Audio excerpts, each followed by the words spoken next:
யோசிப்போம். கே சின்னதுரை ட்ரிப்ப நேசிப்போம். வானில் பறக்கும் ஆசை நிறைவானதே. குருசில் மிதக்கும் ஆசை அதில் மிஞ்சுதே. புது புது புது தேசம் நமக்கு. புத்தாடைக்குள் புதையல் இருக்கு. K Chinnathuraiyan CoWIN summer gift. Malaysia மற்றும் குரூயிஸில் பறக்கலாம் மிதக்கலாம். கே சின்னதுரையன் கோ. பட்டு ஜவுளி, தங்கம், ஏரல், திருச்செந்தூர், தூத்துக்குடி, சென்னை, இப்பொழுது திருநெல்வேலியிலும். வணக்கம் சகோதர சகோதரிகளே. இன்னைக்கு நாம பார்க்க போற காணொளி திருவனந்தபுரம் கார்மேல் மலை மடாலய தேவாலயம்.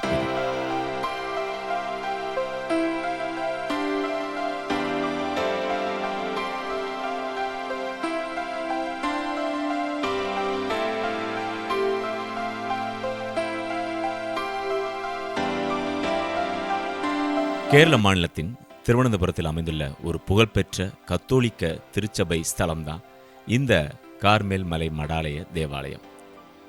கார்மேல் சபை துறவிகளால் நிர்வகிக்கப்படும் இந்த ஆலயம் தூய கார்மேல் அன்னை அல்லது உத்தரிய மாதாவிற்கு அர்ப்பணிக்கப்பட்டது. இந்த அன்னையின் திருவிழா ஜூலை மாதம் 16ஆம் தேதி கொண்டாடப்படுகின்றது. இது ஒரு துறவு மடாலயத்தோடு இணைந்த தேவாலயம். இந்த இடத்துல தான் அலோசியஸ் பென்சிகர் 1905 முதல் 1931 வரை வாழ்ந்து வந்திருக்கிறார். என்ன ஒரு பழமையான ஆலயம் பார்த்தீங்களா? அந்த ஆலயத்தினுடைய வடிவமைப்பை பாருங்களேன், எவ்வளோ பிரமாதமாக இருக்குல்ல. 12ஆம் நூற்றாண்டில் வாழ்ந்த புனித பெர்டோல்ட் கார்மேல் மலையில தங்கி தன்னுடைய துறவற வாழ்க்கையை தொடங்கியிருக்காரு. அவரை பின்பற்றி வந்தவர்கள் தான் கார்மேல் அன்னை சபையின் துறவிகள் என்று அழைக்கப்படுகிறாங்க. இவங்க அந்த கார்மேல் மலையில தங்கி வாழ்ந்தபோது அன்னை மரியாவுக்கு ஒரு சின்ன ஆலயம் கட்டியிருக்கிறாங்க. இந்த ஆலயத்தில் இருந்த அன்னையை கார்மேல் அன்னை அப்படின்னு அழைச்சிருக்கிறாங்க. ஏன்னா அந்த ஏரியாவுடைய பெயர் கார்மேல். இந்த காலகட்டத்தில் பாலஸ்தீனாவில் கார்மேல் மலையில் வாழ்ந்து கொண்டிருந்த கார்மேல் அன்னை சபை துறவிகள் ஐரோப்பிய கண்டத்திற்கு போயிருக்கிறாங்க. அங்கு போனப்போ ஐரோப்பிய கலாச்சாரத்தால் ஈர்க்கப்பட்ட ஒரு சிலர் கார்மேல் துறவற வாழ்க்கையில் ஒரு மாற்றம் கொண்டு வரணும் அப்படின்னு சொல்லி நினைக்கிறாங்க. இத்தகைய ஒரு குழப்பமான சூழ்நிலையில் புனித சைமன் ஸ்டோக் அப்படிங்கிறவர் கார்மேல் சபையின் அதிபர் தந்தையாகின்றார். குழப்பமான சூழ்நிலையில் சபையை எப்படி வழிநடத்துறது அப்படின்னு தெரியாம சைமன் ஸ்டோக் அன்னை மரியா கிட்ட போய் முறையிடுறார். கிபி 1251ஆம் ஆண்டு ஜூலை மாதம் 16ஆம் தேதி இந்த கார்மேல் மலை சிற்றாலயத்தில் கார்மேல் அன்னை வானதூதர்கள் புடைசூழ கையில் அந்த உத்திரியம் பார்த்தீங்களா, இந்த மாதிரி தாங்கியவராய் அவருக்கு காட்சி கொடுத்துருக்குறாங்க. அந்த நேரத்தில் அன்னை மரியா அவருக்கு அந்த கையில் உத்திரியத்தை தந்து என்ன சொல்லியிருக்காங்க பாருங்களேன். மகனே, இந்த உத்திரியத்தை பெற்றுக்கொள். எவரெல்லாம் இவ்வுதிரியத்தை அணிந்தவர்களாக இறக்கின்றார்களோ அவர்கள் கொடிய நரக நெருப்பின் வேதனையிலிருந்து நித்தியத்திற்கும் காக்கப்படுவர். மேலும் இது மீட்பின் அடையாளமாகவும் ஆபத்தில் பாதுகாப்பாகவும் மன அமைதியை தரும் அருள் வேண்டலின் குறியீடாகவும் இருக்கும் அப்படின்னு சொல்லியிருக்கிறாங்க. இந்த காட்சியின் அடையாளமாகவே கார்மேல் அன்னை சபையின் துறவிகள் பழுப்பு நிற அந்த உத்திரியத்தை தங்கள் துறவற ஆடையின் ஒரு அங்கமாக பயன்படுத்திட்டு வர்றாங்க இப்போ வரைக்கும். இந்த குழப்பத்தில் இருந்த இந்த கார்மேல் துறவிகளுக்கு அன்னை அளித்த காட்சி, அப்புறமா அவங்க கொடுத்த அந்த உத்திரியம் தளர்ந்து போன அந்த விசுவாசத்தை கட்டி எழுப்ப கூடியதாக அமைந்திருந்தது அப்படின்னு சொல்கிறாங்க.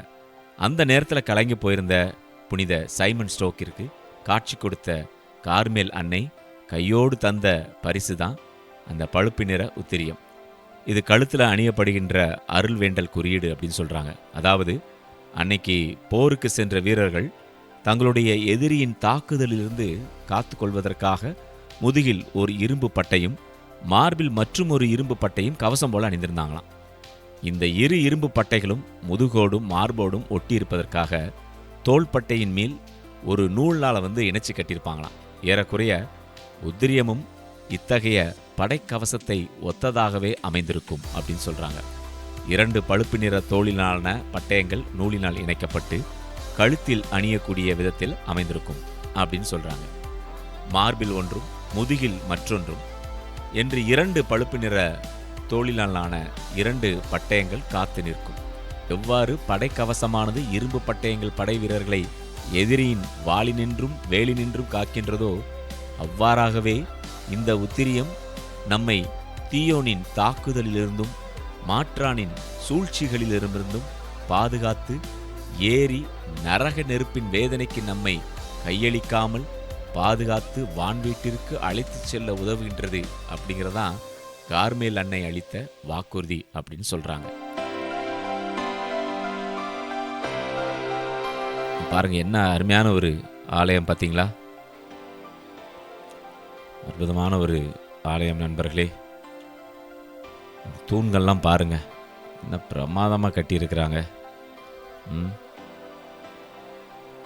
பாருங்க, எல்லாம் அந்த தவக்கால திருப்பயணம் போன பக்தர்களுடைய கூட்டம் தான் அதிகமாக இருந்தது. இந்த ஆலயத்தினுடைய வடிவமைப்பு பாருங்களேன், ஒரு கம்பீரமான தூண்கள். ஆனால் ஒரு பழங்கால மாடலில் ரொம்ப அழகாக கட்டியிருக்கிறாங்க.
அங்கே இருந்த இந்த படங்கள்லாம் பாருங்கள், இதெல்லாம் பழைய ஃபோட்டோக்கள் தான். அதை அங்கே ஃப்ரேம் போட்டு வச்சுருந்தாங்க பார்த்தீங்களா? இதெல்லாம் பழைய ஃபோட்டோக்கள், இன்னமும் அதை பாதுகாத்து வச்சுட்டு வர்றாங்க பாருங்கள். இது எல்லாமே அங்கே இருந்த புகைப்படங்கள் தான். எப்படி இருக்குது பாருங்கள். நீங்கள் இந்த ஆலயத்திற்கு வந்தீங்கன்னா இதெல்லாம் நீங்கள் பார்க்கலாம்.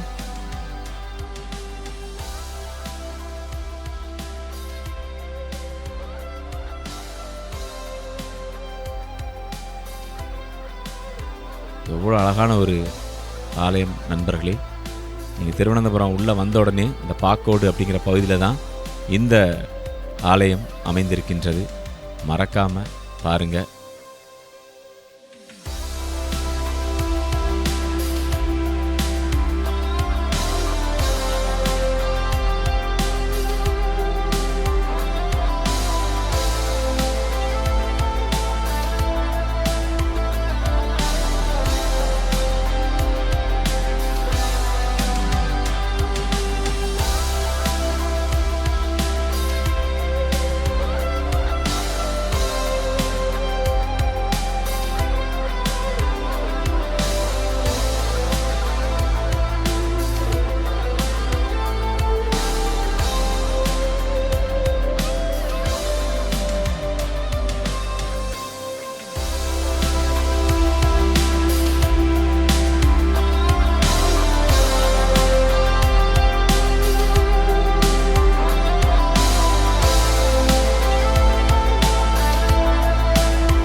இந்த வீடியோ உங்களுக்கு பிடித்திருந்தா லைக் பண்ணுங்கள், ஷேர் பண்ணுங்கள். இதுவரைக்கும் நம்ம சேனலை நீங்கள் சப்ஸ்கிரைப் பண்ணாமல் இருந்தீங்கன்னா தயவுசெய்து சப்ஸ்கிரைப் பண்ணி சப்போர்ட் பண்ணுங்கள். மீண்டும் மற்றும் ஒரு பதிவில் உங்களை சந்திக்கின்றேன். அதுவரை உங்களிடமிருந்து வணக்கம் கூறி விடைபெறுவது உங்கள் அன்புக்கு சொந்தமான உங்கள் அன்பு அறிவிப்பாளர் ஆர் ஜூடி. வணக்கம் அன்புள்ள. சம்மர் வந்தால் கேசி யோசிப்போம், கே சின்னதுரை ட்ரிப்ப நேசிப்போம். வானில் பறக்கும் ஆசை நிறைவானதே, குருசில் மிதக்கும் ஆசை அதில் மிஞ்சுதே. புது புது புது தேசம் நமக்கு, புத்தாடைக்குள் புதையல் இருக்கு. K Chinnathuraiyan CoWIN summer gift Malaysia மற்றும் குரூயிஸில் பறக்கலாம் மிதக்கலாம். கே சின்னதுரையன் கோ பட்டு ஜவுளி தங்கம், ஏரல், திருச்செந்தூர், தூத்துக்குடி, சென்னை, இப்பொழுது திருநெல்வேலியிலும்.